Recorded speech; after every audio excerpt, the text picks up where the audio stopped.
লৈ বিতৰ্ক আছে যে কিমান সঁচা কিমান মিছা, আৰু ইতিহাস আছে যে এক্সিট পোল ভুল প্ৰমাণিত হোৱাৰ, এক্সিট পোল সঁচা প্ৰমাণিত হোৱাৰ ইতিহাস আছে। গতিকে আমি এই বিষয়ে আলোচনা কৰি মই বেছি ভনিতা নকৰোঁ। মোৰ সৈতে আছে এগৰাকী জ্যেষ্ঠ সাংবাদিক লেখক ৰঞ্জন কুমাৰ গোস্বামী ডাঙৰীয়া, নতুন প্ৰজন্মৰ এগৰাকী জনপ্ৰিয় লেখক, যি প্ৰগতিশীল লেখক হিচাপে পৰিচিত হৈছে দিগন্ত ৰাগ, আৰু এগৰাকী প্ৰগতিশীল ব্যক্তি তথা সমাজ সচেতন ব্যক্তি তথা লেখক ডক্টৰ সুৰেশ ৰঞ্জন গুটুকা ডাঙৰীয়া। মই প্ৰথমেই আহিম সুৰেশ ৰঞ্জন গুটুকা ডাঙৰীয়াৰ পৰা। মই লেখক বা সেইটো পৰিচয় আগতে এগৰাকী অত্যন্ত সমাজ সচেতন ব্যক্তি গুটুকা, ডক্টৰ গুটুকা। মই জানিব বিচাৰিম আজি যিটো এক্সিট পোল অসমক লৈ পেলাই হৈছে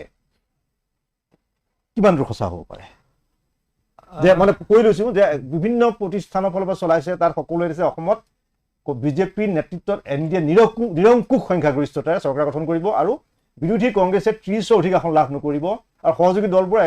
অজাপয় 1ৰ পৰা 3খন, ৰাজ্য দলে 1ৰ পৰা 3খন, বাওঁ মৰ্চাই হয়তো এখন পাব পাৰে বা এখন পাব পাৰে। এইটো হৈছে AIDF বা এই সম্পৰ্কত গোটেই অন্যান্য দলৰ ক্ষেত্ৰত 1ৰ পৰা 3খন, BPFক দিয়া হৈছে 8ৰ পৰা 10খন, UPPLৰ ক্ষেত্ৰত বৰ বিশেষ ধৰণে পৰিষ্কাৰ হোৱা নাই কি বনিব। তথাপি কোৱা হৈছে যে প্ৰমোদ বৰদলৈ বিজয়ী হ'ব পাৰে, তেওঁ সাংসদ। এই গোটেই যিটো হেৰিটো কাৰণটো কি? তৃতীয়বাৰৰ বাবে চৰকাৰ গঠনৰ পাছত অসমত সঁচাকৈ আগবাঢ়িছে নেকি বিজেপি নেতৃত্বাধীন NDA? আৰু ইয়াৰ পাছত আমি বাকীখন ৰাজ্যখন চুই যাম, কিন্তু বিশেষকৈ অসমক লৈ পেলাই আলোচনা কৰিম। ডক্টৰ গুটুকা। একেবাৰে সঠিক হৈছে আজিৰ আলোচনাৰ বিষয়টো, এক্সিট বনাম এক্সেক্ট। আৰু এক্সিট পোলবোৰ আচলতে চেম্পল ছাৰ্ভে হয়। আমাৰ বেছিভাগ যিবোৰ ৰাষ্ট্ৰীয় এজেঞ্চি তেওঁলোকে মানে মুঠতে এখন ৰাজ্যত ধৰক অসমত তেওঁলোকে প্ৰায় 30,000-ৰ পৰা 35,000 মান মানুহৰ লগত তেওঁলোকে কথা পাতে। 126টা সমষ্টি। 126টা সমষ্টিত। তাৰমানে সেইটো যদি আমি চাওঁ এতিয়া অসমত প্ৰায় 2.5 লাখ ভোটাৰ, 2.5 লাখ ভোটাৰৰ মাজত 30,000 মানুহৰ লগত কথা পতা মানে 1000ত এজনৰ লগত পতা নহয়। 2.5 কোটি মানুহৰ মাজত যদি 30,000 মানুহ পাতে তেতিয়া 1000ত এজন পতা ধৰিব পাৰি। গতিকে সেইটো এটা চেম্পল ছাৰ্ভে, কিন্তু আজিকালি বহুত বৈজ্ঞানিক পদ্ধতিৰে কৰা হয়। আজিকালি সেইকাৰণে শেহতীয়া যিবোৰ এক্সিট পোল হৈছে, যোৱা আমি যদি 10 বছৰৰ এক্সিট পোলৰ, সেইবোৰক লৈ বহুত গৱেষণাও হৈছে, আৰু বৈজ্ঞানিকভাৱে এইটো ধৰা হয় যে এইবোৰ প্ৰায় 97% শুদ্ধ, মানে ±3% এটা এৰৰ থাকে। আজিকালি সেইটো কৰা হয়, মানে MOE বুলি যিটো আমাৰ পৰিসংখ্যা বিজ্ঞানত মাৰ্জিন অফ এৰৰ, সেইটো 97%। যদি তেওঁলোকে একেবাৰে অনেষ্টলি কৰিছে, কোনোবা যদি স্পনচৰ্ড যদি এইটো এক্সিট পোল নহয়, কাৰণ আজিকালি ৰাজনৈতিক দলবোৰেও এই ধৰণৰ এটা পৰিৱেশ সৃষ্টি কৰিব বিচাৰে, কাৰণ যদি হাং এছেম্বলি হয় বা কিবা হয় তেতিয়া যাতে সেইটো পক্ষত যাতে মানুহবোৰ থাকে, আৰু এইখিনি সময়ত যিটো এই যে আৰু 5 দিনমান সময় আছে, এইখিনি সময়ত যাতে এটা নিৰ্দিষ্ট পক্ষৰ ফাললৈ বতাহটো বোৱাব বিচাৰে, তেনেকুৱাও হয় স্পনচৰ। মানুহৰ এটা দৰকাৰখিনি কথা আছে সেইটো। কিন্তু একেবাৰে যদি অনেষ্টলি কৰে তেতিয়াহ'লে আচলতে এইটো MOE 3% যিটো ধৰা যায়, 0.97 একুৰেচি বুলি কোৱা হয়। 1ৰ ভিতৰত 0.97 মানে 0.03, অৰ্থাৎ 3%হে মানে আজিকালি এৰৰ বুলি ধৰা যায়। আৰু আমি যোৱাবাৰৰ যদি আমি চাওঁ 2021ৰ এক্সিট পোলৰ লগত প্ৰায় তেনেকুৱা ধৰণেই 97% একুৰেচি অসমৰ ক্ষেত্ৰত হৈছিল। এইবাৰ আমি ক'ব নোৱাৰোঁ, কাৰণ এইবাৰ যিটো আমি পৰিসংখ্যা দেখিছোঁ, মই এবাৰ কৈ যাওঁ, এক্সিছ মাই ইণ্ডিয়াই কৈছে যে NDA মানে বিজেপি প্লাছ য'ত BPF আৰু AGP থাকিব, তেওঁলোকে কৈছে যে 92ৰ পৰা 100খন আসন, মানে 126ৰ ভিতৰত প্ৰায় 100খনলৈকে তেওঁলোকে BJP প্লাছক দিছে, BJP, AGP আৰু BPFক। আৰু তেওঁলোকে কংগ্ৰেছ প্লাছক দিছে, য'ত নেকি ৰাইজৰ দল আৰু জাতীয় পৰিষদ আৰু বাওঁ মৰ্চা আছে, তাত তেওঁলোকে দিছে মাত্ৰ 22খনৰ পৰা 30খন আসন, যিটো যোৱাবাৰ এই গোটেইখিনি বিৰোধী দলখিনি মিলাই প্ৰায় 50খন আসন আছিল। মানে যদি আমি তাত যোৱাবাৰ যিহেতু AIDFৰ লগত মিত্ৰতা আছিল, গতিকে সেই সকলোকে সাঙুৰি ল'লে 50খন আসন আছিল, আৰু NDA আছিল 75খন আসন। গতিকে তৃতীয়বাৰলৈ NDA আহিব, আৰু তাত যদি সেই 75ৰ পৰা 100খনলৈকে যায়, সেইটো বৰ আচৰিত ধৰণৰ এটা হ'ব। টুডে চাণক্যই দিছে যে 95 ±8, তাৰমানে 87ৰ পৰা 103লৈকে NDA প্লাছক, আৰু কংগ্ৰেছ প্লাছক দিছে 25 ±7, তাৰমানে 18ৰ পৰা 32লৈকে। চি ভোটাৰ, যিটো বহুত পুৰণি এটা এজেঞ্চি, চি ভোটাৰ, আৰু তেওঁলোকে দিছে যে 88ৰ পৰা 96, 88ৰ পৰা 96লৈকে NDA প্লাছক, আৰু কংগ্ৰেছ প্লাছক দিছে 28ৰ পৰা 34, আৰু আপোনাৰ পিপলছ ইনচাইট তেওঁলোকে দিছে 98ৰ পৰা 105। তাৰমানে যদি আমি দেখা পাওঁ NDAৰ ক্ষেত্ৰত প্ৰায় 90ৰ ওপৰতে আটাইকেইটা এজেঞ্চিয়ে দিছে, যিটো আমাৰ অসমৰ মুখ্যমন্ত্ৰী ডক্টৰ হিমন্ত বিশ্ব শৰ্মাই কৈ আছে যে 90খন আসন সেই 90-100ৰ মাজতে তেওঁলোকে ধৰিছে। এতিয়া মই যদিও আগতে ক'লো যে গোটেই 2.5 কোটি মানুহৰ মাজত তেওঁলোকে এভাৰেজ 30,000, কোনোবাই হয়তো 20,000 লগত কথা পাতিছে, কোনোবাই 40,000 লগত কথা পাতিছে, কিন্তু এভাৰেজ 30,000 মানুহৰ লগত তেওঁলোকে এক্সিট পোল কৰে। যেতিয়া ভোট দি ওলাই তেওঁলোকক এটা বাকচ থাকে, তাত তেওঁলোকক এটা শ্লিপ দিয়া হয়, কাক ভোট দিলে তেওঁলোকে আকৌ সেইটো এটা গোপন বেলট নিচিনাকৈ কৰে, আৰু তাৰপিছত তেওঁলোকে সেইটো কাউণ্টিং কৰে। আৰু সেইটো একেবাৰে এটা চেম্পল ছাৰ্ভে কিন্তু আজিকালি বহুত এনেকুৱা নহয় যে একেবাৰে ৰেণ্ডমলি কৰে তেওঁলোকে বহুত পদ্ধতি তেওঁলোকে প্ৰয়োগ কৰে সমষ্টি অনুসৰি জেনেৰেল ST SC মহিলা পুৰুষ বিভিন্ন এজ গ্ৰুপ বিভিন্ন ইনকাম গ্ৰুপ নিউ ভোটাৰ কিন্তু এইখিনিতে নিউ ভোটাৰ বুলি কওঁতে মই ক'ব বিচাৰোঁ যে সাধাৰণতে তেওঁলোকে কি কৰে তেওঁলোকে এটা আগৰ যিটো ইতিহাস সেইটোও তেওঁলোকে তাত কাউণ্ট কৰে এই নিউ ভোটাৰৰ ক্ষেত্ৰতে তেওঁলোকে খেলি মেলিটো কৰে কাৰণ নিউ ভোটাৰ একেবাৰে প্ৰথমবাৰ আহে আৰু নিউ ভোটাৰৰ মাত্ৰ 1000ৰ এজনক আপুনি যদি ভাবে যে ইয়াতে যদি এখন শিক্ষানুষ্ঠান ভাবকচোন যে কটন বিশ্ববিদ্যালয় তাতে যদি মই 5000 ষ্টুডেণ্ট আছে মাত্ৰ 5জন ষ্টুডেণ্টৰ লগত যদি কথা পাতোঁ তেতিয়া সেইটো কিমান সঠিক হ'ব গতিকে সেই নিউ ভোটাৰৰ ক্ষেত্ৰত এইটো বহুত খেলি মেলি হয় আৰু অসমৰ ক্ষেত্ৰত আটাইতকৈ ডাঙৰ হ'ল যে এই যে মই যে ক'লোঁ ইতিহাস তেওঁলোকে তথ্যবোৰ মাৰ্চ কৰে এই পুৰণি মাৰ্চ কৰা তথ্যবোৰ এইবাৰ এই কাৰণে নাখাতে কাৰণ এইবাৰ ডিলিমিটেশ্যনৰ কাৰণে সমষ্টিবোৰ ভৌগোলিকভাৱে বেলেগ হৈ পৰিল গতিকে তেওঁলোকৰ ওচৰত আগৰ ডাটা আচলতে নাই এতিয়া গোটেই সমষ্টিবোৰে বেলেগ গতিকে এইখিনি আৰম্ভণিতে এইখিনিকে ক'লোঁ মই দিগন্ত ৰাগ নতুন প্ৰজন্মৰ এগৰাকী লেখক মই দিগন্তৰ পৰা জানিব বিচাৰিম এই যিটো আজি মানে এক্সিট পল বিভিন্ন দিছে যে সকলোৱে অসমত কৈছে যে বিজেপি নেতৃত্বত এখন চৰকাৰ হ'ব কোনোবাই বিজেপিক অকলে 68 বা 70খন দিছে আৰু এলায়েন্স তেওঁলোকৰ যিটো NDA এলায়েন্সত আছে প্ৰায় 90 বা 100খনৰ দিছে যে য'ত বিৰোধী নক্সা যে ধূলিচাত হৈ গৈছে তাৰমানে এই যে গোটেই বিষয়বিলাক যিবোৰ বিষয় 2024 লোকসভা নিৰ্বাচনে হওক বা 2021 বিধানসভা নিৰ্বাচনতে হওক তাৰ পৰা বিৰোধী শিক্ষা নোলোৱাৰ ফল ভুগিছে নে সঁচাকৈ হিতাধিকাৰী আঁচনি হওক বা বিভিন্ন ধৰণৰ আঁচনি হওক এই কথাবোৰে বিজেপিৰ এক্সিট পোল মতে বা এক্সিট পোল নহয় এইটো কৈছোঁ এই গোটেই বিষয়টোৰ ওপৰত তোমাৰ দৃষ্টিত কেনেকৈ চাওক মই ক'ব বিচাৰোঁ যে এক্সিট পোল মানে এখেতে মুহূৰ্তত ক'লে যে একদম শুদ্ধ আমি ফিগাৰ বুলি ধৰি ল'ব নোৱাৰোঁ তেওঁলোকে চেম্পল কিছুমান কালেক্ট কৰে বা প্ৰতিটো বিধানসভা সমষ্টিত 40-50জন ভোটাৰৰ পৰা বা আৰু হয়তো অকণমান বেছি তেনেকুৱা চেম্পল কিছুমান কালেক্ট কৰি তাৰ পৰা এটা ছাৰ্ভে কৰে যেনেকৈ পিপলছ প্লাছ নামৰ সংস্থাটোৱে কৈছিলে যে তেওঁলোকে অসমৰ 126টা সমষ্টিৰ 5000 কিলোমিটাৰ এৰিয়াত গৈ প্ৰতিটো বিধানসভাৰ 35টাৰ পৰা 40টা চেম্পল লৈছিলে অপিনিয়ন পলটো যেতিয়া তেওঁলোকে উলিয়াইছিলে আৰু তেওঁলোকৰ অপিনিয়ন পোল আৰু আজিৰ যেতিয়া এক্সিট পোলত বহুত বিশেষ পাৰ্থক্য মই দেখা নাই মোটামুটি একে আছে গতিকে আমি সেইটোক এক্সেক্ট বুলি ভাবিব নোৱাৰোঁ আৰু অসমতো কি হৈছে ভোট যিদিনা আমাৰ আছিলে 9 মেত তেতিয়ালৈ মানে এটা বঁটা বুলিছিলে যে এইবাৰ বিজেপিয়ে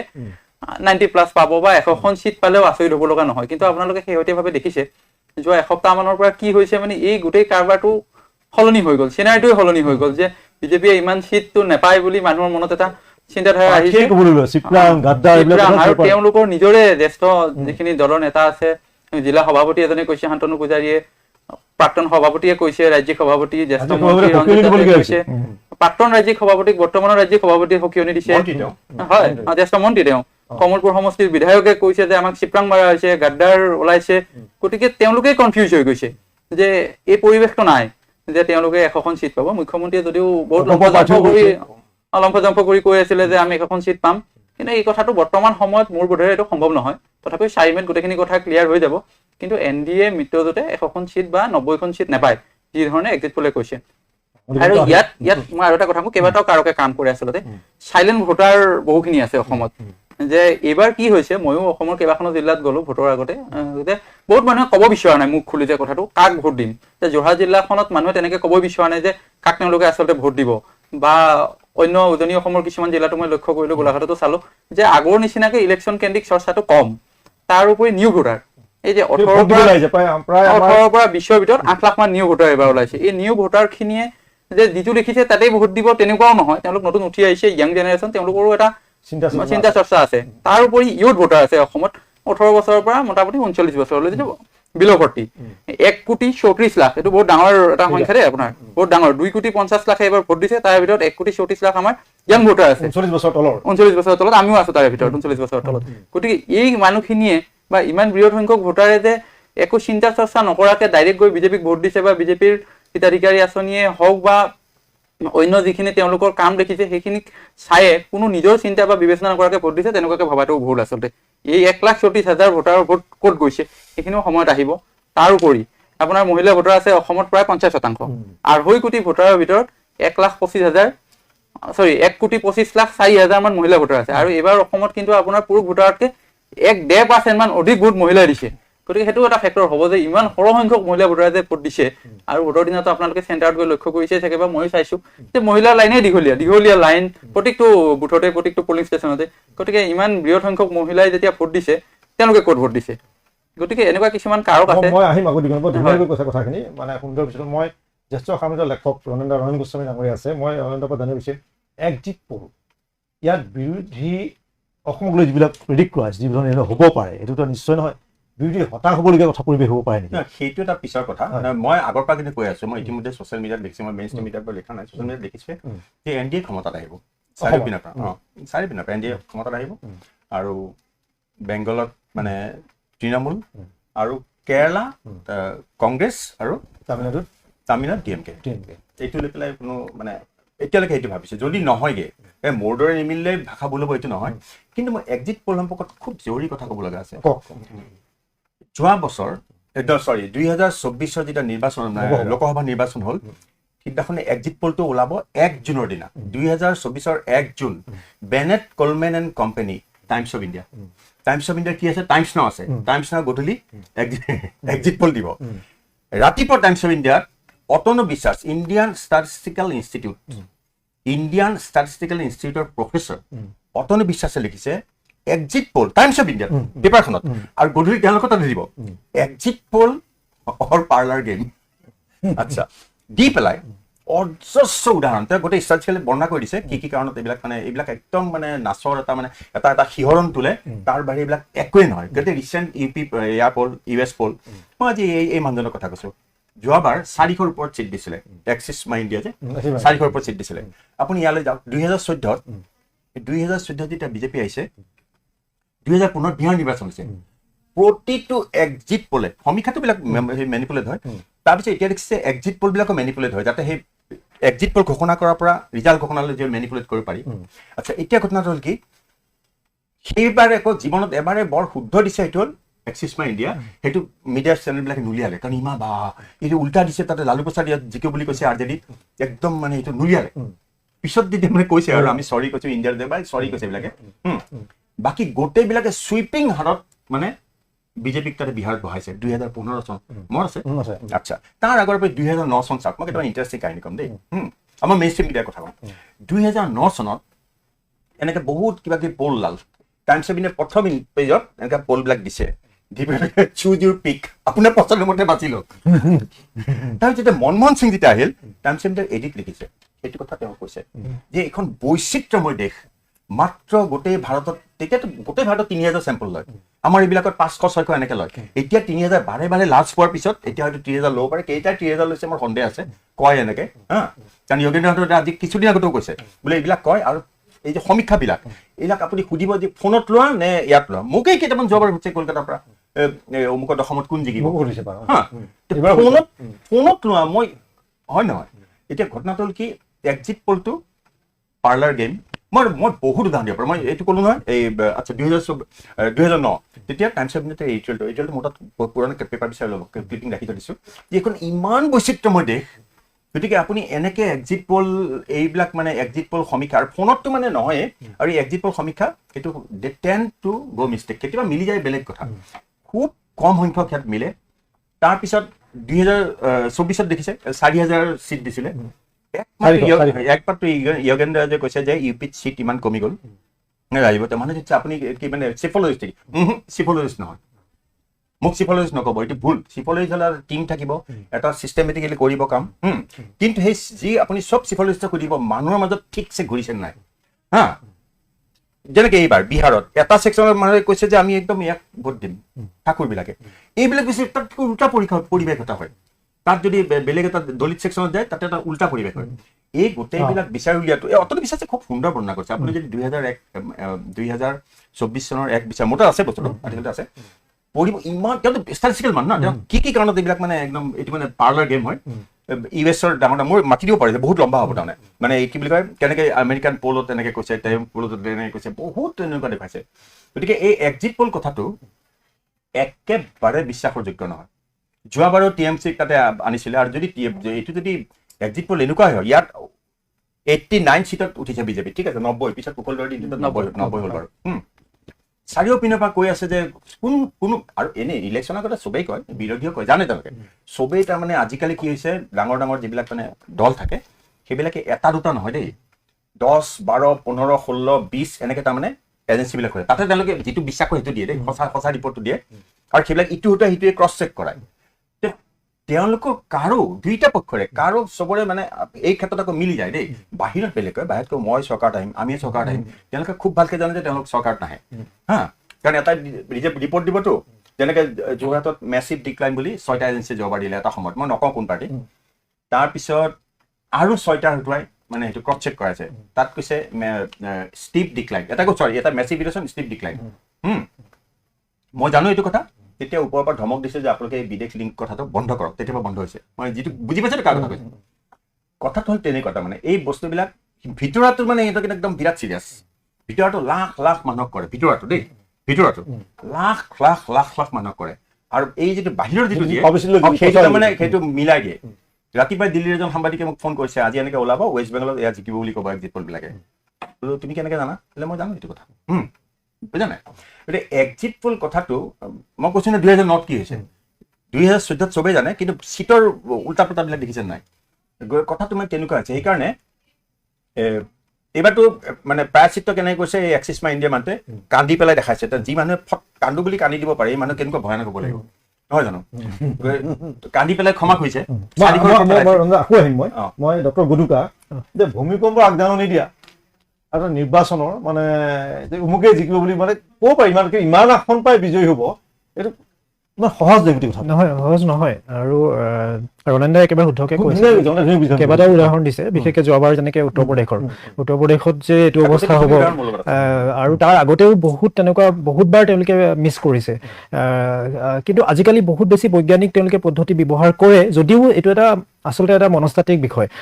মানুহে মই যেনেকৈ আগতে ক'লোঁ যে 1000ৰ ভিতৰত এজন মানুহক সুধি আপুনি গোটেই 1000জন মানুহৰ এইটো এনেই অকল এইটো কোৱান্টিটেটিভ ছাৰ্ভে কৰি একো লাভ নাই কাৰণ মানুহজনে কি কৈছে সেইটোৰ ওপৰতহে নিৰ্ভৰ কৰে তাৰ মাইণ্ড মেপিং একো ধৰণৰ কিবা বোলে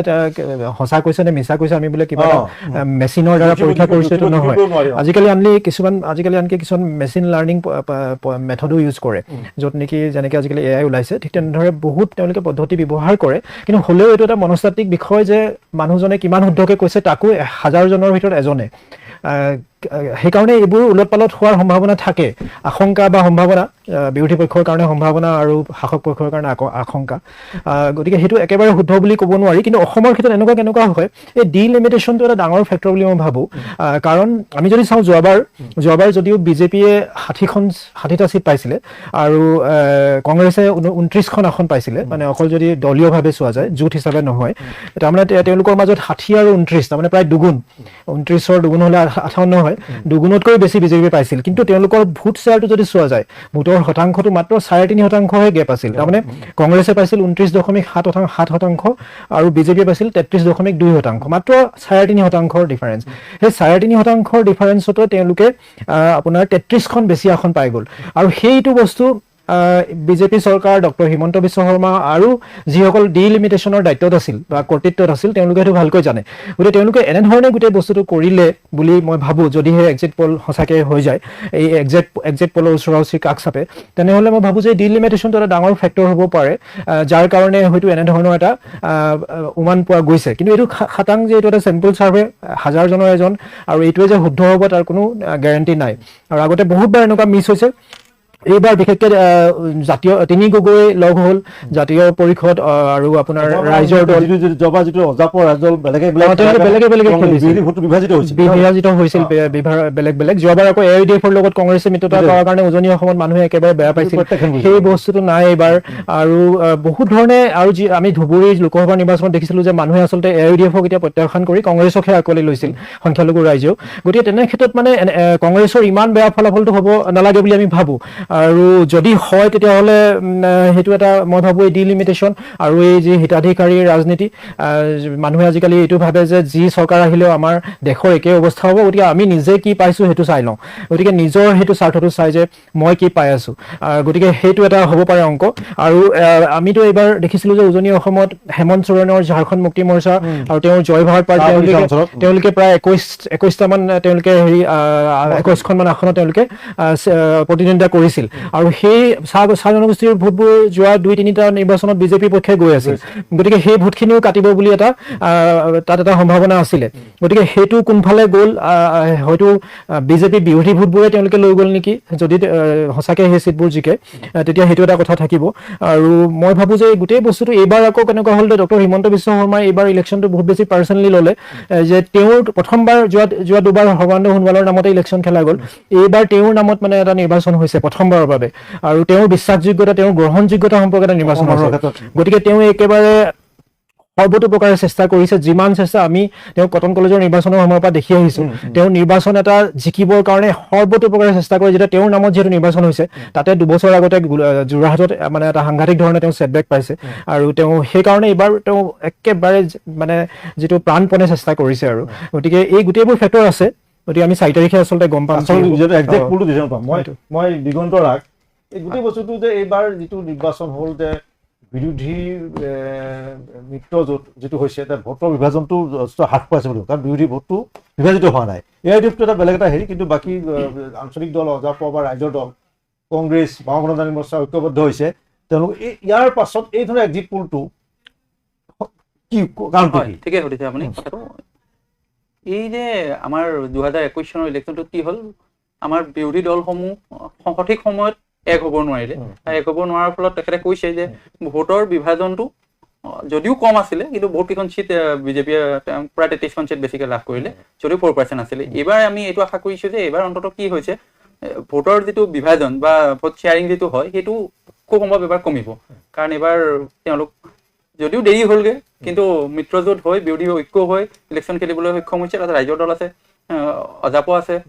সেইফালে কাৰ্বি আংলঙৰ জয়লিংথী কাঠাৰৰ দলটো আছে বা আমাৰ CPIM আছে তেওঁলোক গোটেইখিনি লগ হৈছে গতিকে এইটো এটা অসমৰ ৰাইজৰ কাৰণে আশাৰ কথা আৰু সাধাৰণতে এই সমালোচনাটো চলিয়ে আছে যে বিজেপি এটা কৰ্পৰেট দল সাম্প্ৰদায়িক দল ভোটৰ পলাৰাইজেশ্যনটো সাংঘাতিকভাৱে কৰে তেওঁলোকে ধৰ্মীয় মেৰুকৰণ কৰে গতিকে এনেকুৱা এটা সময়ত বিৰোধী ঐক্য এটা শক্তিশালী বিৰোধী ঐক্য এটা গঠন হোৱাটো গণতন্ত্ৰৰ কাৰণে সুস্থিৰ গণতন্ত্ৰৰ কাৰণে অত্যন্ত দৰকাৰী কথা যে সুস্থিৰ গণতন্ত্ৰ নহ'লে দেশ এখনত গণতান্ত্ৰিক পৰিৱেশটো ব্যক্তি স্বাধীনতাৰ কথা আহি যাব সংবাদ মাধ্যমৰ স্বাধীনতাৰ কথা আহি যাব এইবোৰ বিভিন্ন কথা বিপন্ন হৈ পৰে মানে আৰু স্বাধীনতা বিষয়টো বা স্বাধীনতা আমাৰ পূৰ্বজসকলে বহুত কষ্টৰ মূৰত চৰম ত্যাগৰ মূৰত দি থৈ গৈছে মানে এই দেশখন এনেই স্বাধীন হোৱা নাই কিন্তু চৰম ত্যাগ কৰিছে একাংশ লোকে নিজৰ আত্মবলিদান দিছে মংগল পাণ্ডে বা ভগত সিঙৰ নিচিনা মানে খুব কম বয়সত আত্মবলিদান দি 21 বছৰত চন্দ্ৰশেখৰ আজাদেতো আত্মহত্যা কৰিছে স্বাধীনতা পোৱাৰ কাৰণে আৰু স্বাধীনতা শব্দটোৰ অৰ্থে গোটেইখিনি বস্তু সোমাই আছে গতিকে গণতন্ত্ৰত যদি বিৰোধী শক্তিশালী নহয় গণতন্ত্ৰ বিপন্ন আৰু মুখ্যমন্ত্ৰী ডাঙৰীয়াই যি ধৰণে কৈছে যে আমি 100খন পাম 100+ পাম সেইটো কিন্তু সুস্থিৰ গণতন্ত্ৰৰ কাৰণে ভয় লগা কথা কাৰণ তেতিয়া বিৰোধী বুলি একো নাথাকিবই বিৰোধীৰ ভুল আছে নেকি বিৰোধীৰো ভুল আছে নিশ্চয় তেওঁলোকে কেণ্ডিডেট ডিক্লেয়াৰ কৰক ইলেকশ্যনৰ আগতে তাত আমাৰ ক'ব লগা নাই কিন্তু তেওঁলোকে ঐক্যৰ কথাটো যে আহে তেওঁলোকে জানেই যে বিজেপি সাম্প্ৰদায়িক দল বিজেপিক ঘৰুৱাব লাগিলে বা তেওঁলোকৰ পিছত কৰ্পৰেট আছে ডাঙৰ ডাঙৰ পুঁজিবাদী আছে গতিকে এটা সুস্থিৰ চিন্তাৰ এটা দীৰ্ঘম্যাদী পৰিকল্পনাৰ দৰকাৰ সেই কামটোৱে আমাৰ বিৰোধী দলসমূহে সময়মতে নকৰে মানে তেওঁলোকে বিজেপিয়ে একেবাৰে 365 দিনে নিৰ্বাচনৰ গুজৰাটৰ নিৰ্বাচনৰ কাৰণে তেওঁলোকে বিধানসভা বা লোকসভা বুলি নহয় পঞ্চায়ত ইলেকশ্যনতো সেই একে নিচিনাকে লাগি যায় বা কোনোবা মিউনিচিপালিটি ইলেকশ্যনতো সেই একে নিচিনাকে ফকাচ কৰে কিন্তু স্বায়ত্ত শাসনৰ ইলেকশ্যন এটাতো আপুনি ৰাভা হাছঙৰে চাওক কাৰ্বি অট'নমাছে হওক ঠেঙাল কছাৰীয়ে হওক অসমৰ মই মানে চব জেগাতে লক্ষ্য কৰোঁ সমান ফকাচ কৰে গতিকে তেনেকুৱা ডেডিকেশ্যন থকা দল এটা অনুশাসনো আছে বাৰু বিজেপিৰ এইবাৰ যদিও গাদ্দাৰৰ কথা ওলাইছে বা চিপাঙৰ কথা ওলাইছে অনুশাসনো আছে আৰু কেডাৰ আছে তেওঁলোকৰ ওচৰত গতিকে তেনেকুৱা এটা ডেডিকেটেড মটিভেটেড হৈ থাকে তেওঁলোক যে আমি জিকিব লাগিব তেনেকুৱা হয় তেনেকুৱা দল এটাক যদি হৰুৱাব লাগে এটা অকমান আগতে পৰিকল্পনা কৰাটো দৰকাৰী আমাৰ এই কথাটো বাৰে বাৰে দেৰি হয় অসমত আৰু তাৰ ফলত বিজেপি কি বিৰোধী ঐক্যটো বেকফুটত গুচি যাবলৈ বাধ্য হয় মানে মই যথেষ্ট অভিজ্ঞতা সম্পন্ন ৰঞ্জন গোস্বামী ডাঙৰ এটা কথা জানিব বিচাৰিম যিটো এক্সিট পোল এক্সিট পোল নহয় এক্সিট পোল নহ'লে এই এক্সিট পোলটোৱে বিৰোধী শিবিৰক হতাশ হোৱাৰ একো কাৰণ নাই কাৰণটো একো নাই চবেই জানে তাৰমানে এওঁ কৈছে ঠিকে কৈছে যে কৰ্পৰেট ফাণ্ডিং আছে কৰ্পৰেট ফাণ্ডিং বিৰোধীৰো আছে কাৰণ কোনো এটা হাউচক হিটলাৰৰ পতনটো কেনেকৈ হ'ল যে অকল এটা কৰ্পৰেটক মানে এয়া কৰাৰ কাৰণে ডিক্টেটৰ হ'ব লগা হ'ল না ইয়াতো তেনেকুৱা হৈছে 2টা বা 3টা হাউচক বাকীবিলাকে বিচাৰে নহয় গতিকে তেওঁলোকে বিচাৰে মানে এইটো নহয় যে মই নাভাবোঁ যে এওঁলোকে তাকো ফাইনেন্স কৰে সেইকাৰণে ইমানবিলাক এজেঞ্চি কেনেকৈ ৰাখিব পাৰিছে এইটো নহয় তেওঁলোকৰ কৰ্পৰেট ফাণ্ডিং তাতো আছে হয়তো লেফট চেফ আজি এই বস্তুটো লৈ পেলাই বিৰোধী হতাশ হয় কিবা কাৰণ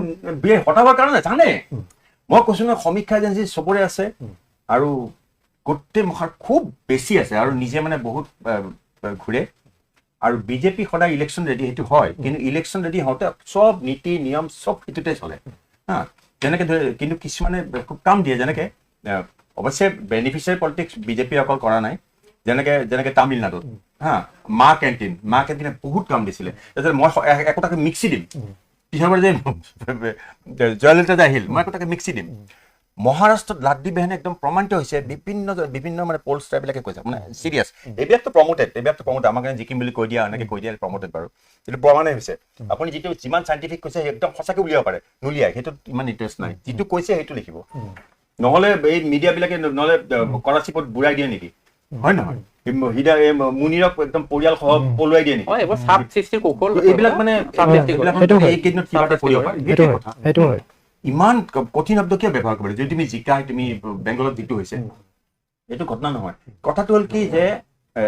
অনবৰত এতিয়া এয়া কৈছে বিজেপিত বিহাৰত এটা কিন্তু অদ্ভুত কথা হৈছে বিহাৰত এইটো য়োগেন্দ্ৰ নিছে গোটেইবিলাক এই যে মহিলাবিলাক যে ইমান টকা দিলে বিহাৰ সদায় পলটো আপুনি মানে কৈছে নহয় যে লণ্ডনৰ পৰা আহিলে এজন বিহাৰ মানুহ ডক্টৰ এটা ভীষণ গুণী মানুহ তাৰপিছত আমেৰিকাৰ পৰা আহিলে বিহাৰ সোমোৱাৰ লগে লগে তেওঁ জাতটো আহি গ'ল মই ঠাকুৰ মই ভাবি বিহাৰত এইবাৰ মহিলা ভোটটো এই কাষ্টটো চেৰাই গৈছে তাৰমানে এই যিটো সেইটো বেনিফিচিয়াৰী পলিটিক্স এটা কাম দিছে ঠিক তেনেকে মহাৰাষ্ট্ৰত লাড্ডি বেহেনে ভীষণ কাম দিছে গতিকে এইবাৰ অইন ভোট নাপালেও বিজেপিৰ ইয়াতে মেজৰিটি মহিলা ভোট এইটো অসমত চব অইন তেনেকুৱা আছে যেনেকে গতিকে মমতা পিছ পৰি থকা নাই তেওঁ লক্ষী ভাণ্ডাৰ নে এটা আছে নহয় তেওঁ বিজেপি যেতিয়া কৈছে আমি 1000কে দিম তেওঁ কৈছে 1200কে দিম মনত আছে গতিকে এইটো তাৰমানে অকল বিজেপি বা অকল গোটেই সহায় কৰে তৰুণ গগৈ 3 কেজি চাউল দিছে 10 কেজিকে দিয়ে তাৰ পিছৰ বাজি আহিলে ক'ব মই 15 কেজিকে দিম সেই দলটো ক'ব নাই মই এয়াকে দিম এটা কম্পিটিটিভ পলিটিক্সত তাৰমানে বেনিফিচিয়াৰী সোমাই গৈছে এইটো অকল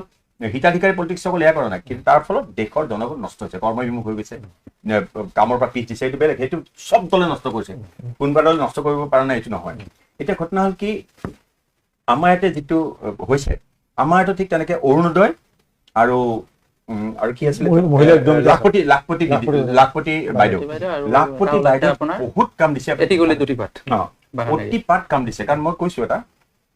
যে লাখপতি বাইদেউৰ পৰা হয় 100% ভোট নহয় এইটো খাটাং কিন্তু 80% ভোট গোটেই এই যে বিজেপি যে মেজৰিটি এটা পাব এইবাৰ নাপায় মই কেতিয়াও নাভাবো ইমান চিট পাব হা কিন্তু তাত মহিলা গোটেই দেশতে যেনেকে মহাৰাষ্ট্ৰত লাড্ডি বেহেন সেইবিলাকে বিজেপিৰ শত্ৰু বা বিজেপিৰ শত্ৰু যিবিলাক পোষ্টাৰ আছে তেওঁলোকেও কৈছে ছ'চিয়েল চাৰ্ভিচবিলাকে কৈছে লাড্ডি বেহেনে বহুত কাম দিছে হয় ক'ৰবাত এনেকুৱা গোলমালবিলাক কৰিছে কেইটামান কনষ্টিটিউট গোলমাল কৰে সেইটো কৰেই ইয়াতো যিকেইটা মই সদায় দেখিছো যে ইয়াত NDA ক্ষমতালৈ আহিব ইয়াত কোনো সন্দেহ নাই এইটো বিজেপিৰ জানে তেওঁলোকে বিৰোধীও জানে বাহিৰত ক'বই লাগিব আমি ক্ষমতাত আহিম তেতিয়াহে এই গোলমালটোৰ হাতটো মানে এটা চেক কৰা হয় জানে তেওঁলোকে আপুনি নাজানিবলৈ নাভাবে দেই চবেই জানে এইবিলাক চবেই জানে মই একদম শেষলৈ যাম মই এতিয়া ডক্টৰ গুৰুক ৰাষ্ট্ৰীয় গুৰুকা মই এটা কথা জানিব বিচাৰিম কিন্তু বেংগলত মই কথাটো কৈ লওঁ বেংগলত যদি তাৰমানে সঁচাকে মানে TMC হাৰে তাহলে ইলেকশ্যন পদ্ধতিৰ কোনো কথাই নাই ইমান যেতিয়া ল'ব লগা হৈছে ইমানবিলাক সৈন্য আনি দিছে 90 লাখ মানুহৰ নাম কাটিছে দেশৰ গৃহমন্ত্ৰীয়ে কৈছে মানুহক আমি উল্টাই আনি পিটিম অমুক কিটিম তেওঁলোকৰ পৰিস্থিতি টান নহ'লে এইবিলাক আনে নেকি হঠাৎ এটা হৈ গ'ল এনেকুৱা এনকাউণ্টাৰ স্পেচিয়েলিষ্টৰ আনিছে ভয় দেখাইছে ঠায়ে গৈ চাই পিনে ভিডিঅ' ভাইৰেল হৈছে এইবিলাকতো ইয়াৰ নহয় গতিকে এইটো নহয় এই কথাটো মই ডক্টৰ সুৰেশ গুৰুকা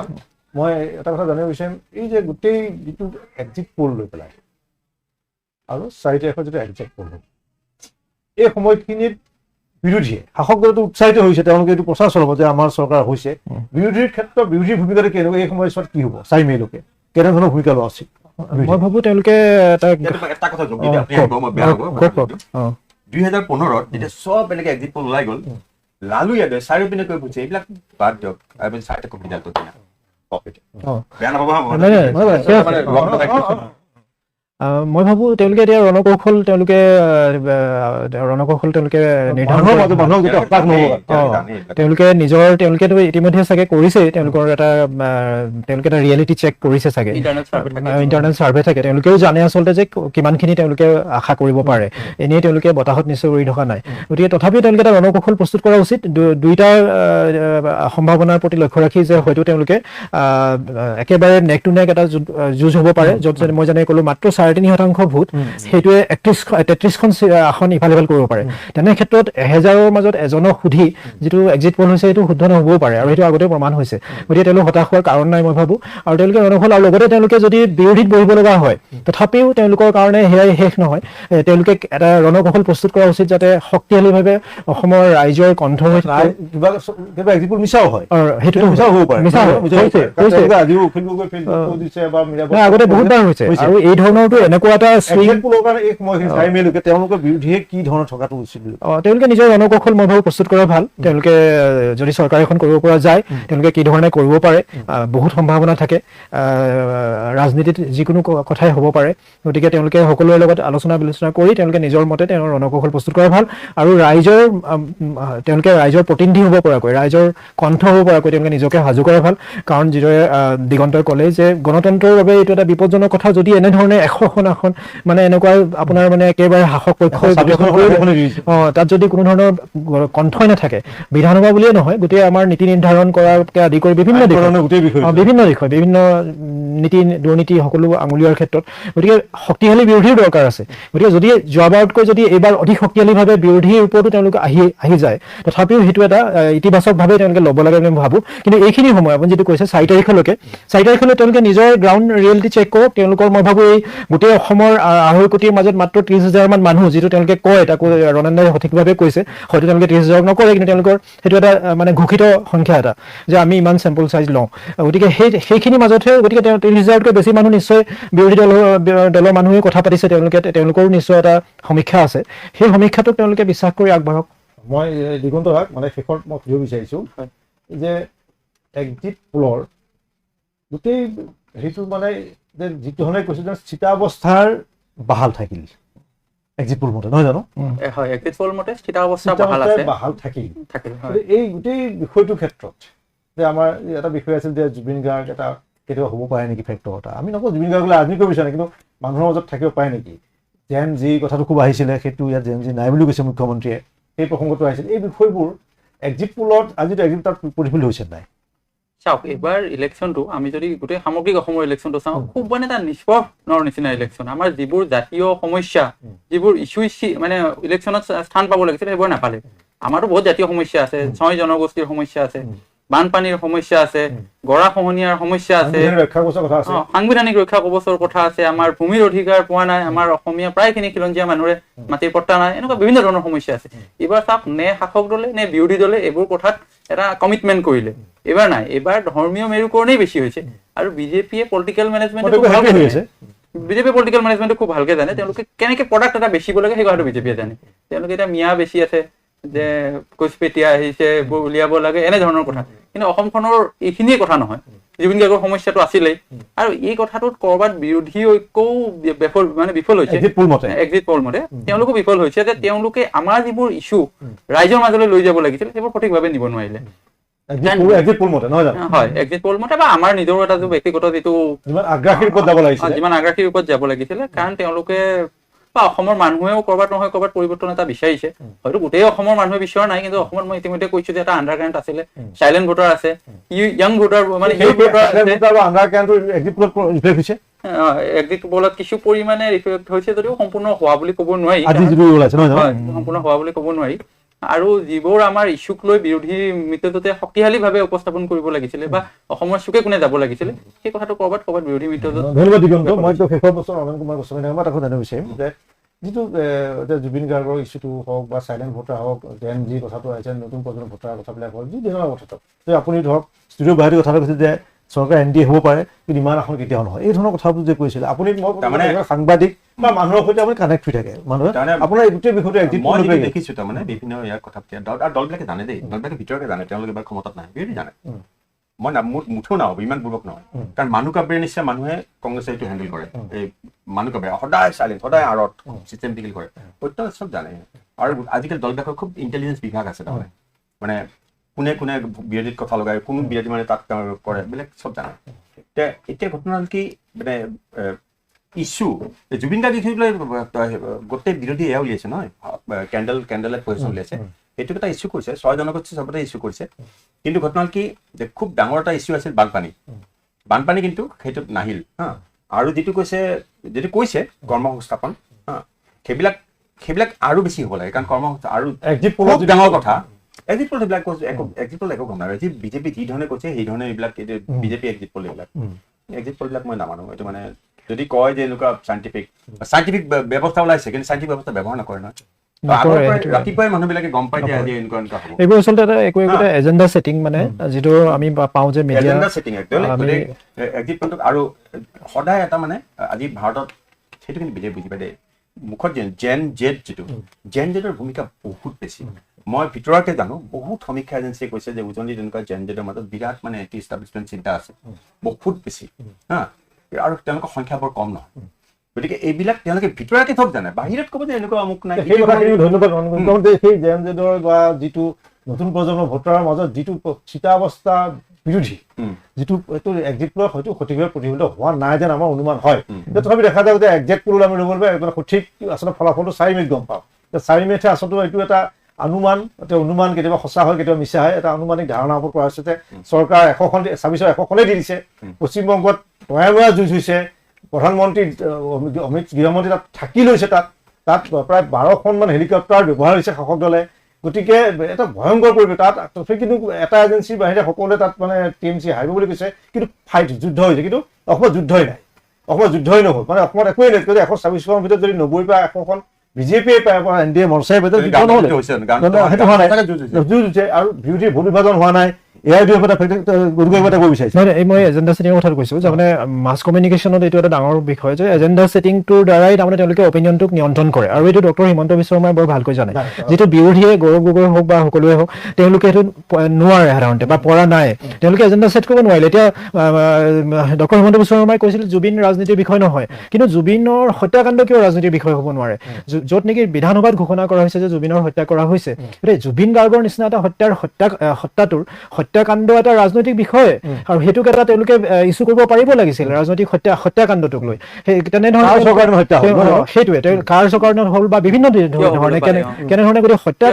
হত্যাকাণ্ডটো এটা ইলেকশ্যনৰ কেনেকৈ ইছ্যু নহ'ব? ৰাজীৱ গান্ধীৰ হত্যাকাণ্ড যদি ইছ্যু হ'ব পাৰে, ইন্দিৰা গান্ধীৰ